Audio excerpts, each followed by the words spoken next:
আমেরিকার কাছে যেটা সর্বোচ্চ পর্যায়ের প্রযুক্তি আছে ওই পিলকে দেয়, শুধু শুধু ইসরায়েলকে। সৌদি আরব, কুয়েত, কাতার, বাহরাইন, দুবাই, এদের সাথে যত সম্পর্ক থাকুক, এদেরকে যে প্রযুক্তি দিবে সেটার চাইতে 500 বছর এগিয়ে প্রযুক্তি আছে আমেরিকার কাছে।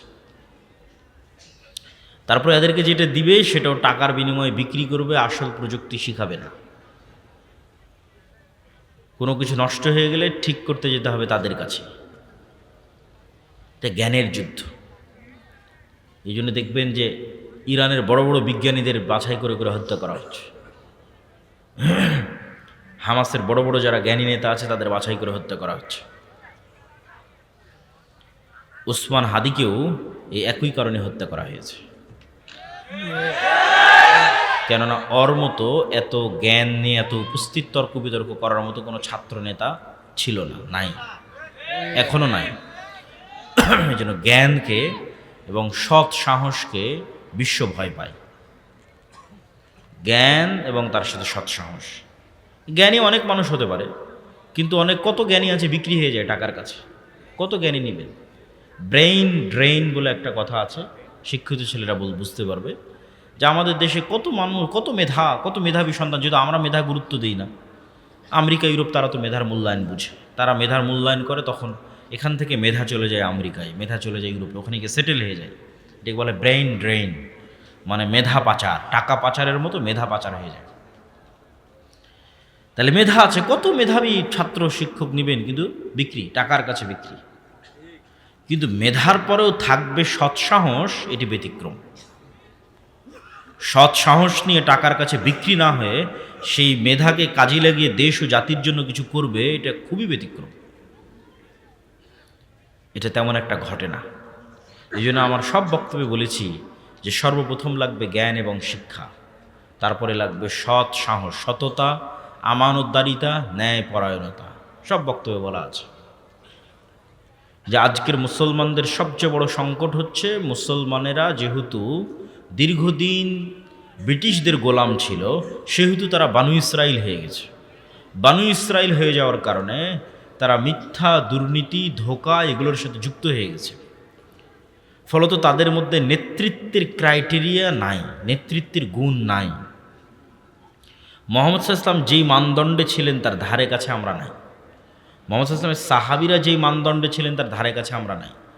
আপনি মুহাম্মদ সাল্লাল্লাহু আলাইহি ওয়াসাল্লামের পুরো জীবনী খুঁজে একদিন দেখাতে পারবে না যেই একদিন মুহাম্মদ সাল্লাল্লাহু আলাইহি ওয়াসাল্লাম আবু লাহাবকে, আবু জাহালকে, আবু সুফিয়ানকে মুখের ভাষা খারাপ করে ব্যক্তিগত আক্রমণ করেছে, কটূক্তি করেছে। একটা দিন সমগ্র ইতিহাস থেকে উঠিয়ে যাচাই বাছাই করে মুহাম্মদ সাল্লাল্লাহু আলাইহি ওয়াসাল্লামের শত্রুরাও লিখবে না এই কথা। কেন? এটা বাস্তবে ঘটেনি। এটা যদি বাস্তবে ঘটতো, যেমনটা আমরা করি, আমরা আলেম ওলামারা করি, যে যার সাথে হয়তো আমি পারতেছি না, তা তখন ব্যক্তিগত আক্রমণ করলাম, আরে ওই তো খাটো, ওই তো বাঠু, ওই তো কানা, এগুলো ব্যক্তিগত আক্রমণ। আরে তোর বই পর্দা করে না, আরে ওর ছেলে এরকম, এগুলোকে বলে ব্যক্তিগত, মানে মানুষের মান সম্মান নিয়ে টানাটানি করা। এগুলো গোলামদের স্বভাব। তো মুহাম্মদ সাল্লাল্লাহু আলাইহি ওয়াসাল্লাম যদি একদিন এই কাজ আবু সুফিয়ানের সাথে করতেন, আপনি নিশ্চিত থাকেন আবু সুফিয়ান ইসলাম সত্য জানলেও গ্রহণ করতো না। আবু সুফিয়ান ইসলামকে সত্য জানার পরও গ্রহণ করতো না। কেন? যে আমাকে ব্যক্তিগত অ্যাটাক করেছে, তখন তো আমার ইগো তৈরি হয়ে যাবে। ইগো, যে ও আমাকে ব্যক্তিগত অ্যাটাক করেছে, আমি কেন ওর কাছে নত হব? কিন্তু আবু সুফিয়ানও জানে যে মুহাম্মদ সাল্লাল্লাহু আলাইহি ওয়াসাল্লামের হৃদয় ফ্রেশ, বলেন আল্লাহু আকবার। সে নিশ্চিত জানে যে মুহাম্মদ সাল্লাল্লাহু আলাইহি ওয়াসাল্লামের সাথে আমার যে লড়াইটা হচ্ছে, এটা শুধুমাত্র আদর্শিক লড়াই, কিন্তু তার কলব, তার হৃদয় আমার জন্য হিতাকাঙ্ক্ষী, কল্যাণকামী। এটা আবু সুফিয়ান জানে। এই জন্য এটা 1 সেকেন্ডের ব্যাপার যে আবু সুফিয়ান মুহাম্মদ সাল্লাল্লাহু আলাইহি ওয়াসাল্লামের হাতে হাত রেখে বলবে যে আপনার কাছে ইসলাম গ্রহণ করলাম, এটা করতে আবু সুফিয়ানের বাঁধবে না। কেন? মুহাম্মদ সাল্লাল্লাহু আলাইহি ওয়াসাল্লাম ওই ধরনের নেতা নন, ওই ধরনের কিছু তিনি করেননি। সেই ক্রাইটেরিয়া আমরা ফুলফিল করতে পারছি কিনা? রাসূল সাল্লাল্লাহু আলাইহি ওয়াসাল্লামের ওই নেতৃত্বের ক্রাইটেরিয়া নাই মুসলমানদের মধ্যে। মুসলমানদের গোলামির স্বভাব ঢুকে যাওয়ার কারণে, দীর্ঘ 200 বছর ব্রিটিশদের গোলামি করার কারণে মুসলমানদের মানসিকতা হয়ে গেছে ন্যারো মাইন্ডেড, সংকীর্ণ, যেমনটা হয়ে গেছিল বানু ইসরাইলের। এরা এখন 1 টাকার জন্য শুধু মিথ্যা বলবে না, 1 টাকার জন্য আরেকজনকে হত্যাও করতে পারে। এখান থেকে নেতা তৈরি হয় না, এখান থেকে গোলাম তৈরি হয়।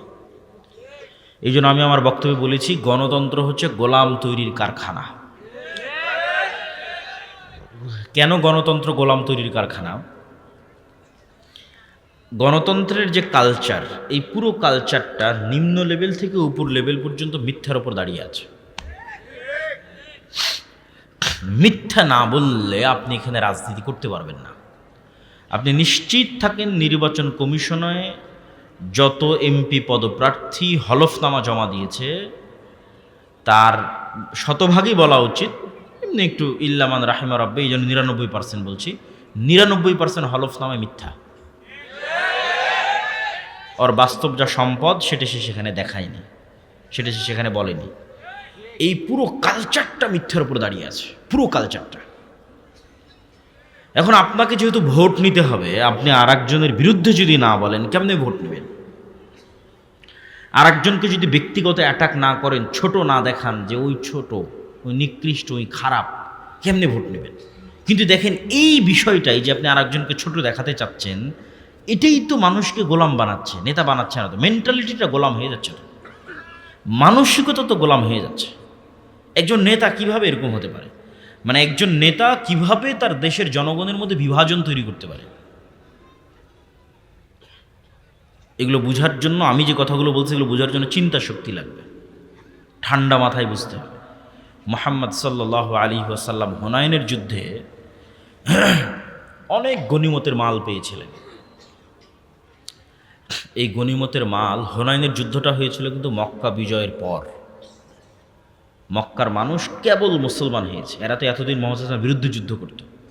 আর মক্কার মানুষ কেবল মুসলমান হয়ে মুহাম্মদ সাল্লাল্লাহু আলাইহি ওয়াসাল্লামের পক্ষে নিয়ে প্রথম যুদ্ধ করতেছে, হুনাইনের যুদ্ধ। তো এই গনিমতের মালের প্রায় সবই মুহাম্মদ সাল্লাল্লাহু আলাইহি ওয়াসাল্লাম মক্কার নবমুসলিমদের মধ্যে দিয়ে দিয়েছে। এখন যারা মুহাজির এবং আনসার, যারা মক্কা থেকে হিজরত করে আল্লাহর নবীর সাথে গেছিল মদিনায়, আর যারা মদিনায় আল্লাহর নবীর পাশে দাঁড়িয়েছিল, সবচেয়ে বেশি কষ্ট তো তারা করেছে। বদরের যুদ্ধ তারা লড়েছে, উহুদ খন্দক তারা লড়েছে, আল্লাহ নবীর কাঁধে কাঁধ রেখে আল্লাহ নবীর সকল দুঃখ কষ্ট তারা শেয়ার করেছে। আর আল্লাহর নবীকে সবচেয়ে বেশি কষ্ট দিয়েছে মক্কার মানুষ। আজ ইসলামের একটা অর্জন, হুনাইনের যুদ্ধে বিজয়, এই অর্জনের একটা বড় অংশ চলে যাচ্ছে সেই মক্কার মানুষের কাছে, আর বঞ্চিত হচ্ছে মুহাজির এবং আনসারেরা। তো ওই যে আব্দুর রহিম বলছিল না শয়তানের কথা, শয়তান তো সুযোগ পেয়ে গেছে যে এখানে তো বিভেদ তৈরি করা যায়, চমৎকার একটা সুযোগ। শয়তান তখন মুহাজির এবং আনসারদের অন্তরে দিয়ে দিল যে তোমাদের শুধু ব্যবহার করা হলো, কাজের বেলা দেওয়া হলো মক্কার মানুষকে। তো এই জায়গায় চাইলে রাসূলুল্লাহ সাল্লাল্লাহু আলাইহি ওয়াসাল্লামও বিভেদ তৈরি করতে পারতেন, কেন বিভেদ শয়তান চায়। আপনাদের ভাষায় যদি বলি, বাংলাদেশের ঐতিহাসিক প্রেক্ষাপটে যদি বলি, যে মুক্তিযোদ্ধা বনাম রাজাকার, এইভাবে একটা দেশের মানুষকে বিভক্ত রাখা, এটা হচ্ছে ভারতীয় রাজনৈতিক বয়ান।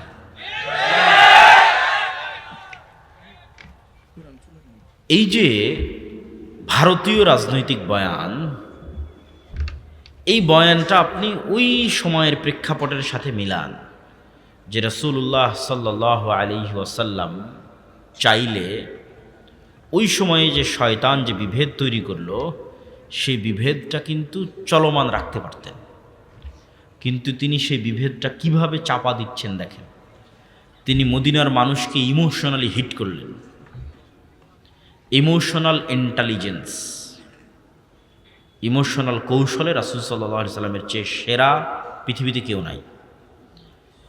তিনি ইমোশনালি মদিনার মানুষকে বললেন, এই কথার গুরুত্ব আছে, মুহাম্মদ সাল্লাল্লাহু আলাইহি সাল্লামের বাড়ি মক্কা, ঘর মক্কা, যৌবন মক্কা, কিশোর মক্কা, আত্মীয় স্বজন মক্কা, কষ্টও দিয়েছে মক্কার মানুষ। মুহাম্মদ সাল্লাল্লাহু আলাইহি সাল্লাম বললেন, মদিনার মানুষ এখন তো মক্কা বিজয় হয়ে গেছে, চাইলে তুমি মক্কায় থাকতে পারেন, মন এটাই টানবে। মক্কা বিজয় হয়ে গেছে যেহেতু, মক্কায় আমার শৈশব কৈশোর যৌবন, মন এটাই চাইবে যে আমি মক্কায় থাকি, এটাই স্বাভাবিক। মুহাম্মদ সাল্লাল্লাহু আলাইহি সাল্লাম বলেন, মদিনার মানুষ মক্কার মানুষ নিয়ে গেল সকল গনিমতের মাল, আর তোমরা নিয়ে যাবে মুহাম্মদ সাল্লাল্লাহু আলাইহি ওয়াসাল্লামকে। বলেন আল্লাহু আকবার। কোথায় হিট করেছে রাসূল সাল্লাল্লাহু আলাইহি ওয়াসাল্লাম দেখেন। মদিনার মানুষের চোখে পানি, যে এর চেয়ে বড় ভালোবাসার নিদর্শন আর কি হতে পারে, যে স্বয়ং মুহাম্মদ সাল্লাল্লাহু আলাইহি ওয়াসাল্লাম আমাদের সাথে আমাদের বাড়িতে এবং ঘরে ফিরে যাবে, এবং তিনি আমাদের সাথেই থাকবে, আমাদের শহরে মারা যাবে, আমাদের সাথে খাবে এবং উঠবে। এটা তো সারা পৃথিবীতে ক্রয় করা যাবে না। এই সামান্য গনিমতের মালের বা কি দাম আছে? এই যে আল্লাহর নবী তার জাতিকে বিভক্ত হতে দিলেন না, এক রাখলেন। নেতা কখনো তার জাতিকে বিভক্ত করতে পারে না, কিন্তু গণতন্ত্র শিখাই বিভক্তি। এখানে বিভক্তি তৈরি না করলে আপনি রাজনীতি করতে পারবেন না। আর যখনই আপনি বিভক্তির পথে আগাবেন, তখনই আপনাকে গীবত করতে হবে, দুর্নাম করতে হবে, মিথ্যা বলতে হবে। অন্যের বিরুদ্ধে তো বহু পরে। আপনি যদি একটা নির্দিষ্ট দলেরও রাজনীতি করেন, ওই দলেরই মনোনয়ন নেওয়ার জন্য ওই দলের অন্য মনোনয়ন প্রার্থীর সাথে আপনাকে যেই অসম প্রতিযোগিতায় লড়তে হবে, সেই অসম প্রতিযোগিতায় টাকার খেলা আছে, মিথ্যার খেলা আছে, দুর্নীতির খেলা আছে। আপনি ওই টাকার, ওই মিথ্যা, ওই দুর্নীতির খেলা না খেললে আপনি নিজেই নিজের দলের মনোনয়ন পাবেন না। তাহলে আমি কি বলতে চাচ্ছি, যে গণতন্ত্র টপ টু বটম পুরো কালচারটা যেই সিস্টেমের উপর দাঁড়িয়ে আছে, এই সিস্টেমটা মিথ্যার সিস্টেম, গীবত এবং পরনিন্দার সিস্টেম। আর মিথ্যা, গীবত, পরনিন্দা কার স্বভাব? হ্যাঁ, শয়তানের তো অবশ্যই, কিন্তু আমি যেই টপিকে আছি, গোলামের স্বভাব। কার স্বভাব? আর একটু জোরে বলেন, কার স্বভাব? গোলামের স্বভাব। তাহলে এই কালচারের মধ্যে দিয়ে যত এমপি সংসদ ভবনে যাচ্ছে, এরা স্বাধীন না গোলাম? গোলাম। এরা নেতা না গোলাম? গোলাম। এই জিনিসটা যেই দিন আপনি বুঝে যাবেন, সেই দিন আমার মেসেজ আপনাদের কাছে ক্লিয়ার হয়ে যাবে, যে আমরা প্রকৃত নেতা তৈরি করতে চাচ্ছি। আমরা চাচ্ছি যে মুসলমানদের মধ্যে প্রকৃত নেতা তৈরি হোক। গণতন্ত্র তো গোলাম তৈরি করতেছে। যে আজকে টাকা দিয়ে মনোনয়ন কিনেছে, সে কাল এমপি হওয়ার পর, মন্ত্রী হওয়ার পর, এমনকি প্রাইম মিনিস্টার হওয়ার পর টাকার কাছে বিক্রি হয়ে যাবে।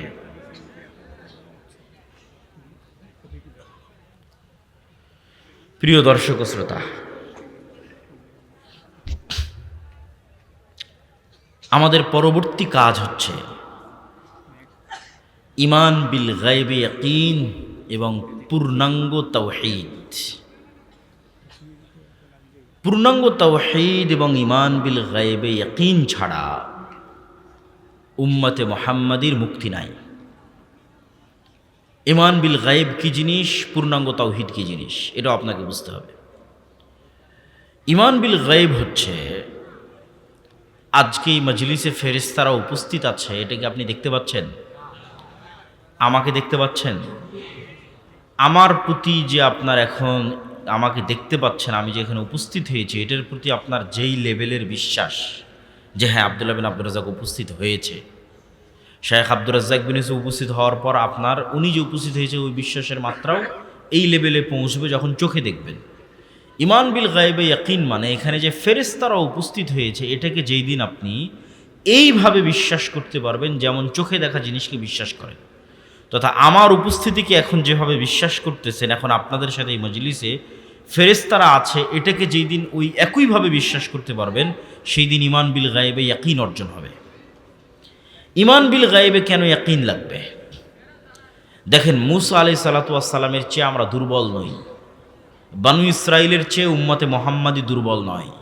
এই তুলনাটা আপনাকে বুঝতে হবে, যে মূসা আলাইহিস সালাতু ওয়াস সালাম এবং বানু ইসরাইলের সাথে উম্মতে মুহাম্মাদি এবং মুহাম্মদ সাল্লাল্লাহু আলাইহি ওয়াসাল্লামের উম্মতের বর্তমান অবস্থার তুলনা। মূসা আলাইহিস সালাতু ওয়াস সালামকে যেই দিন নবুয়তের দায়িত্ব দেওয়া হচ্ছে, ওই দিন মূসা আলাইহিস সালাতু ওয়াস সালাম মানুষের বাড়ির কাজের লোক। যেই দিন মূসা আলাইহিস সালাতু ওয়াস সালামকে নবুয়তের দায়িত্ব দেওয়া হচ্ছে, সেই দিন মূসা আলাইহিস সালাতু ওয়াস সালাম পলাতক, আসামি।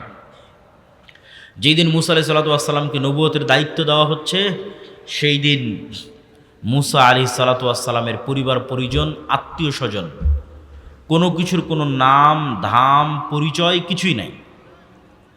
নাম ধাম পরিচয় নাই কেন? ইউযাব্বিহুনা আবনাআকুম ওয়া ইস্তাহইয়ুনা নিসাআকুম, ওয়াফি যালিকুম বালাউম মির রাব্বিকুম আযীম। কেননা ফেরাউন তাদের সন্তানদের, পুরুষ সন্তানদের জীবিত হত্যা করত এবং নারী সন্তানদের বাঁচিয়ে রাখত। তাহলে মুসা আলাইহিস সালাতু ওয়াস সালামকে তার মা পরিচয় দিতে পারবে না যে এটা আমার ছেলে, কেননা পরিচয় দিলে হত্যা করা হবে। তাহলে বাংলাদেশের কুমিল্লার ছোটনার একটা সাধারণ মানুষকে আমি আজকে বললাম, তুমি যাবা আমেরিকা, দাওয়াত দিবা ডোনাল্ড ট্রাম্পকে। এইটা যতটা ব্যতিক্রম, এর চেয়ে বেশি ব্যতিক্রম মুসা আলাইহিস সালাম দাওয়াত দিবে ফেরাউনকে। শক্তির তুলনায়, ক্ষমতার তুলনায় আজকের কুমিল্লা ছোটনার মানুষ, কুমিল্লা দেবিদ্বারের মানুষ, কুমিল্লা জেলার মানুষ আমেরিকার প্রেসিডেন্ট ডোনাল্ড ট্রাম্পের তুলনায় যা দুর্বল, মুসা আলাইহিস সালাতু ওয়াস সালাম ফেরাউনের কাছে তার চেয়ে বেশি দুর্বল। আপনি শুধু মিলান যে আপনাকে যখন আমি বলছি যে আপনি যাবেন আমেরিকায় এবং দাওয়াত দিবেন তার প্রেসিডেন্টকে, এমত অবস্থায় যে আপনি আমেরিকার আদালতে মৃত্যুদণ্ডপ্রাপ্ত আসামি, আপনি আমেরিকা থেকে পলাতক, এবং পলাতক অবস্থায় খুব আলিশান আছেন না, মানুষের বাড়িতে কাজ করে খাচ্ছেন। আপনার কোনো পাড়া প্রতিবেশী আত্মীয় স্বজন আছে? না, নাই। পাড়া প্রতিবেশী আত্মীয় স্বজন নাই। তাহলে এবার বুঝবেন কেন মুসা আলাইহিস সালাম বেশি দুর্বল। আপনার তো সবই আছে। এমতো অবস্থায় মুসা আলাইহিস সালামের পক্ষে কখনোই সম্ভব নয় যে তিনি ফেরাউনের মুখোমুখি হবেন, একটা শর্ত ছাড়া। সেটা হচ্ছে মুসা আলাইহিস সালাম যদি গায়েব দেখতে পান এবং গায়েব জানেন এবং গায়েবে ইয়াকিন তৈরি হয়, তবে সম্ভব। মুসা আলাইহিস সালামকে গায়েব দেখাতে হবে, মুসা আলাইহিস সালামের অন্তরে গায়েবের উপর ইয়াকিন তৈরি করতে হবে। মহান আল্লাহ সেই পথই বেছে নিয়েছেন। মুসা আলাইহিস সালাতু ওয়াস সালামকে বলা হলো, তোমার হাতের লাঠি ছেড়ে দাও। আল্লাহ এটা বললেন না যে আমি জান্নাত থেকে একটা লাঠি এনেছি, আসমান থেকে একটা লাঠি এনেছি, সেই লাঠিটা তোমাকে দিচ্ছি, এটা ছাড়লে সাপ হবে। তাহলে ওই মাত্রার বিশ্বাস তৈরি হতো না, যেই মাত্রার বিশ্বাস দরকার ফেরাউনের মুখোমুখি হওয়ার জন্য। এখন এই বইটা আমি হাতে করে আছি, আজ 5 বছর 10 বছর থেকে আমি এই বই পড়ি, আমার হাতেই আছে। আমার হাতে 5-10 বছর থেকে যে লাঠি আছে, সেই লাঠি এখন সাপ হচ্ছে। আসমান জান্নাত থেকে আসা বিশেষ লাঠি তো সাপ হতেই পারে, অস্বাভাবিক কিছু নয়। আমি তো নিজে এই লাঠিকে গাছ থেকে ভেঙে কেটেছি, এটা তো কোনো স্পেশাল লাঠি নয়, এটা তো নর্মাল লাঠি, আমি ব্যবহার করছি 10 বছর থেকে। এটা কেমনে সাপ হতে পারে? এটাই গায়েব, যে গায়েবে আল্লাহ সুবহানাহু ওয়া তাআলার ক্ষমতা কত বেশি, এটার একটা আলামত মুসা আলাইহিস সালাতু ওয়াস সালাম দেখছেন। এবং এটাই ছিল কারণ যে জাদুকরেরা কেন সিজদা করবে। আপনি নিশ্চিত থাকেন জাদুকরদের হাতের লাঠি এবং জাদুকরদের দড়িও সাপে পরিণত হয়েছিল। জাদুকরদের হাতের লাঠি এবং দড়ি সাপে পরিণত হওয়ার পরেও মুসা আলাইহিস সালামের সাপে এমন কি ছিল যে তারা সিজদা দিল। অনেকেই মনে করে যে মুসা আলাইহিস সালামের সাপ তাদের সব সাপ খেয়ে ফেলেছে, এই জন্য। এটা একটা কারণ হতে পারে, কিন্তু আসল কারণ কোনটা সেটা আপনাকে আমি ধরিয়ে দিচ্ছি, তাহলে আপনি বুঝতে পারবেন। আজকের এই 3D প্রযুক্তির যুগে এবং ভিডিও অ্যানিমেশন, 3D অ্যানিমেশনের যুগে আমি আপনার চোখের সামনে এই বইকে সাপ বানিয়ে দিতে পারবো। কিসে? স্ক্রিনে, মোবাইলের স্ক্রিনে, টিভির স্ক্রিনে, কম্পিউটারের স্ক্রিনে। স্ক্রিনে আমি অ্যানিমেশন করব, ডিজাইন করব, আপনার চোখের সামনে দেখবেন যে এই বইটা আস্তে আস্তে সাপ হয়ে যাচ্ছে, স্ক্রিনে দেখতে পাবেন ডিজাইনের মধ্যে। এই বইটা এখন সাপ হয়ে গেল, ঠিক আছে, স্ক্রিনে দেখতে পাচ্ছি সাপ হয়ে যাচ্ছে। আবার যদি 3D কোনো চশমা চোখে দেন, আবার ওই সাপ যদি ছোবল মারে, তাহলে ওই চশমা চোখে দিলে মনে হবে স্ক্রিন থেকে বের হয়ে এসে আমাকে ছোবল মারতেছে। ওই প্রযুক্তিও আছে। আবার চোখ থেকে চশমা খুললে দেখবেন আরে না, সাপ তো স্ক্রিনেই আছে। তাহলে এই বইটা সাপে পরিণত হয়েছে চোখে। বাস্তবে কি? বাস্তবে নয়। আজকের বিজ্ঞানের পক্ষে সম্ভব নয় যে এটাকে সাপে পরিণত করবে বাস্তবে। কোথায় সম্ভব? চোখের ভেলকিতে, ডিজাইনে সম্ভব, 3D অ্যানিমেশনে সম্ভব। এটাও দেখানো সম্ভব যে এসে আপনাকে ছোবল মারতেছে, আপনি ভয় পাবেন, এটাও দেখানো সম্ভব। তাহলে তাদের লাঠি এবং তাদের দড়ি সাপে পরিণত হয়েছিল। এটা ছিল চোখের ভেলকি, ঠিক আজকের যুগের স্ক্রিনের, মোবাইল কম্পিউটারের স্ক্রিনের ডিজাইন, দ্যাটস ইট। আর মুসা আলাইহিস সালাতু ওয়াস সালাম এটা ছিল আস্ত। আস্ত যেই সাপ এখন মেঘনা নদীতে ঘুরে বেড়াচ্ছে, এই বইটা এখন সেই সাপে পরিণত হয়েছে। আস্ত যেই সাপ মেঘনা নদীতে ঘুরতেছে, চোখের ভেলকি না।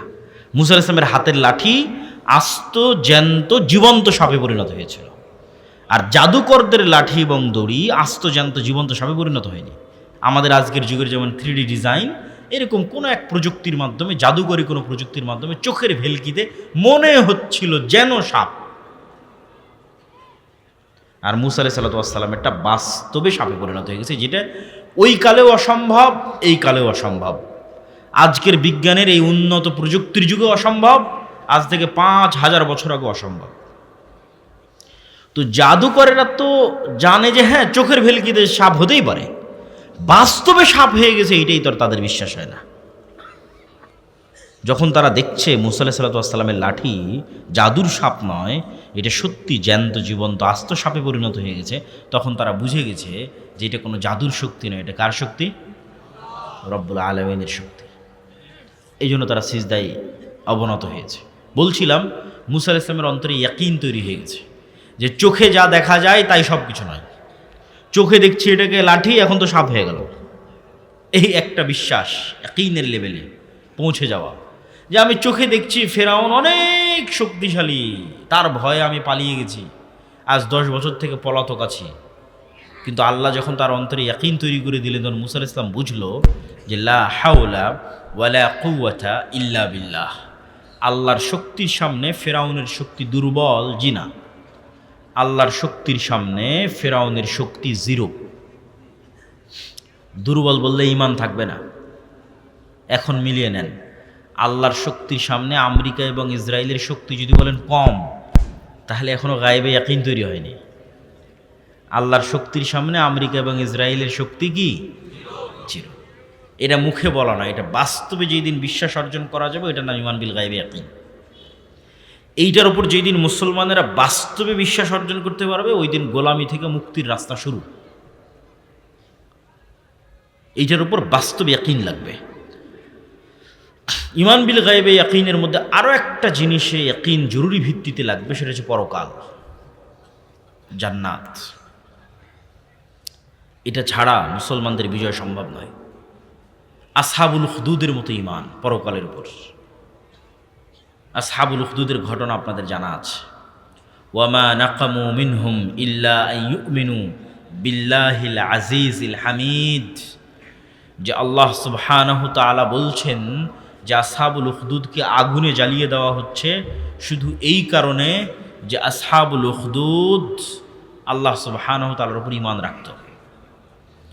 তো ওরা আগুনে ঝাঁপ দিচ্ছে কেন? ওরা আগুনের মধ্যে জান্নাত দেখতে পাচ্ছিল। বাড়িতে ফিরে যাচ্ছে না কেন? বাড়িতে জাহান্নামের আগুন দেখতে পাচ্ছিল। এটা এমনি দেখতে পাওয়া না, বাস্তব দেখতে পাওয়া। বাস্তব যে আমার সামনে জ্বলন্ত আগুন আছে, এটা তো জান্নাত। ওরা জান্নাতে ঢুকে গেছে। আসহাবুল উখদুদের লোকেরা আগুনে ঢোকেনি, কিসে ঢুকেছে বলেন তো? জান্নাতে ঢুকে গেছে। আর ওদের বাড়ি ঘরে ফিরে যায়নি কেন? ওদের বাড়ি ঘরে কি আছে? জাহান্নাম। মুসলমান যেই দিন এইভাবে জান্নাতকে দেখতে পারবে, এইভাবে পরকালকে দেখতে পারবে, সেই দিন মুসলমানদের বিজয় শুরু হবে। 4টা পয়েন্ট বলা হয়ে গেল, আর 2টা পয়েন্ট বলে বক্তব্য শেষ করব। পয়েন্ট নাম্বার 1 বলেছি জ্ঞান, পয়েন্ট নাম্বার 2 বলেছি সত্যবাদীদের ন্যায়পরায়ণতা, পয়েন্ট নাম্বার 3 বলেছি ঈমান বিল গায়বে ইয়াকিন, পয়েন্ট নাম্বার 4 পূর্ণাঙ্গ তাওহীদ এবং আল্লাহর সাহায্য। নবী মুহাম্মদ সাল্লাল্লাহু আলাইহি ওয়াসাল্লাম বিজয়ের জন্য আল্লাহর সাহায্যের মুখাপেক্ষী ছিলেন। মুসা, দাউদ, সুলাইমান সকল নবী বিজয়ের জন্য আল্লাহর সাহায্যের মুখাপেক্ষী ছিলেন। আল্লাহর সাহায্য ছাড়া মুসলমানদের বিজয় অতীতে কোনোদিন হয়নি, ভবিষ্যতে কোনোদিন হবে না, ফুল স্টপ।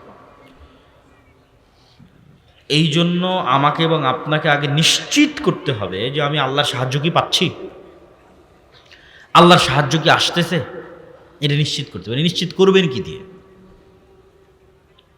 এটা একটা খুব জরুরি বিষয়। আল্লাহর সাহায্য ছাড়া মুসলমানদের বিজয় হবে না। সম্ভব নয়। নবীদের হয়নি, আপনাদেরও হবে না, আমাদেরও হবে না। আল্লাহর সাহায্য নিশ্চিত করতে হবে। মুহাম্মদ সাল্লাল্লাহু আলাইহি ওয়াসাল্লাম বদরের যুদ্ধের আগের রাতে লম্বা সালাত আদায় করছেন। সেই লম্বা সালাত দেখে আবু বকর রাদিয়াল্লাহু তাআলা আনহু পর্যন্ত ক্লান্ত। কাফাকা মুনাশাদাতাকা রাব্বাক, হে আল্লাহর নবী, যথেষ্ট হয়েছে। আর কত দোয়া করবেন, আর কত সালাত আদায় করবেন? আপনি তো আল্লাহর নবী, আল্লাহ তো আপনাকে বিজয় দিবেই, আর কত? কিন্তু মুহাম্মদ সাল্লাল্লাহু আলাইহি ওয়াসাল্লাম সেটা রমজানে দিনের বেলা স্ত্রীর কাছে যাওয়া হোক, সেটা আপনার হচ্ছে ওয়াদা বা শপথ ভঙ্গের, কসম ভঙ্গের কাফফারা হোক, সেটা হজের মধ্যে কোনো ভুল ত্রুটির কাফফারা হোক, কাফফারা শুরু টাকা দিয়ে, শেষ সিয়াম দিয়ে। তাহলে কাফফারা সিস্টেমের একটা বড় অংশ কি বলেন তো? সিয়াম। তাহলে গুনাহ মাফের একটা বড় মাধ্যম কি? সিয়াম। গুনাহ মাফ হওয়ার একটা বড় মাধ্যম সিয়াম। সিয়াম মানে শুধু পেটের সিয়াম, লজ্জাস্থানের সিয়াম নয়। ইন্নী নাযারতু লির-রাহমানি সাওমা ফালান উকাল্লিমাল ইয়াওমা ইনসিয়্যা। মারিয়াম আলাইহিস সালাতু ওয়াস সালাম বলছেন, আমি আজকে সিয়াম আছি, তাই তোমাদের সাথে কথা বলবো না। সিয়াম আছি তাই কথা বলবো না। ইন্নী নাযারতু লির-রাহমানি সাওমা, আল্লাহর নামে নজর নেওয়াজ মানত করেছি সিয়ামের। ফালান উকাল্লিমাল ইয়াওমা, তাই আজকে কথা বলবো না। ইনসিয়্যা, কোনো মানুষের সাথে। সিয়াম রাখলে মানুষের সাথে কথা বলা যাবে না, এটা আবার কেমন কথা? তাহলে সিয়াম মানে কি, এটা আমরা এখনো বুঝতে পারিনি। সিয়াম মানে শুধু পেটের সিয়াম নয়, সিয়াম মানে জিহ্বার সিয়াম, সিয়াম মানে কানের সিয়াম, সিয়াম মানে চোখের সিয়াম, সিয়াম মানে পুরো অঙ্গ প্রত্যঙ্গের সবগুলোর সিয়াম। এগুলোকে বিরত রাখা গুনাহ থেকে। চোখ দিয়ে অশ্লীল দৃশ্য দেখা মানে এটা প্রকৃত সিয়াম নয়। কান দিয়ে অশ্লীল গান শোনা মানে এটা প্রকৃত সিয়াম নয়। ঠিক তেমনি আমি মুখ দিয়ে অশ্লীল কথা বলছি, এটা প্রকৃত সিয়াম নয়। নিশ্চিত থাকেন, যার কান গানের আওয়াজকে পছন্দ করে, তার কান কোরআনের আওয়াজকে পছন্দ করবে না। খুব ভয়ঙ্কর রোগ এবং ব্যাধি। মানুষের অন্তরে যেই রাস্তা দিয়ে শয়তান হামলা করে, এই রাস্তাগুলোর একটা জিহ্বা, এই রাস্তাগুলোর একটা কান, এই রাস্তাগুলোর একটা চোখ, এগুলো দিয়ে শয়তান হামলা করে। এগুলো বর্ডার, ঢোকার রাস্তা, আক্রমণের রাস্তা। তাহলে যেই কান গান শুনতে ভালোবাসে, মৃত্যুর সময় ওই কানকে যদি বলা হয় বলো লা ইলাহা ইল্লাল্লাহ, ও লা ইলাহা ইল্লাল্লাহ বলতে ওর অন্তর থেকে ঘৃণা আসবে, নাক ছিটকাবে। আর যদি ওই কানের পাশে কোনো একটা গান বাজিয়ে দেন, দেখবেন মরা লাশও জীবিত হয়ে গেছে, খুশিতে আনন্দে। কেননা পুরো জীবন ওর নেশা ছিল কিসে? বলেন কিসে ছিল? গানের আওয়াজে। খুব ভয়ঙ্কর। তাহলে যতক্ষণ এগুলো সবগুলো সিয়াম না থাকছে, ততক্ষণ এটা প্রকৃত বাস্তব সিয়াম হচ্ছে না। এই জন্য মারিয়াম আলাইহিস সালাতু ওয়াস সালাম জিহ্বার সিয়াম, কথা হবে না। জাকারিয়া আলাইহিস সালাতু ওয়াস সালামকে 3 দিনের সিয়াম দেওয়া আছে, জিহ্বা বন্ধ। আয়াতু আল্লাহ তুকাল্লিমান নাসা সালাসাতা ইয়াম, 3 দিন কথা হবে না। আর এই 3 দিন কি হবে? আল্লাহর জিকির হবে। যে অস্ত্র দিয়ে সবচেয়ে দ্রুত জাহান্নামে নেওয়া যায়, যে অস্ত্র দিয়ে সবচেয়ে দ্রুত জান্নাতে যাওয়া যায়। আজকে শয়তান যদি আপনাকে বলে অমুককে হত্যা কর, অমুকের সাথে জেনা কর, অনেক সময় লাগবে। এই প্ল্যান করে বাস্তবায়ন করতে অনেক সময় লাগবে। আর ওই প্ল্যানের মধ্যে 10,000 বার আপনি প্ল্যান ক্যান্সেল করার চিন্তা করবেন। কিন্তু এই যে নির্বাচন চলতে